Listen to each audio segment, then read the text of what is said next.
বন্ধুরা, আজকের গল্পের আসরে তোমাদের জন্য থাকছে গোপাল ভাঁড়ের চিঠি লেখা এবং পায়ে ব্যথা। একদিন এক প্রতিবেশী গোপাল ভাঁড়ের কাছে এসে গোপালকে বলল, আমাকে একটা চিঠি লিখে দাও।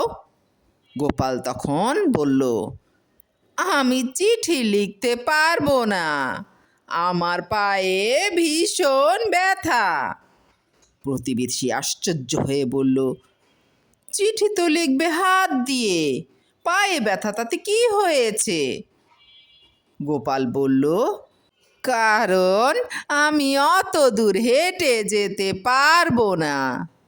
গোপালের এরকম কথা শুনে প্রতিবেশী বলল, অত দূর হাঁটতে পারবে না মানে?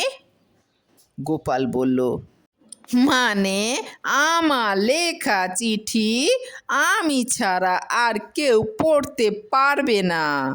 আমার হাতের লেখা খুব খারাপ তো, যাকে চিঠি পাঠাবে তাকে তো আমাকেই পড়ে দিয়ে আসতে হবে, তাই না? পায়ে ব্যথা নিয়ে যাব কিভাবে?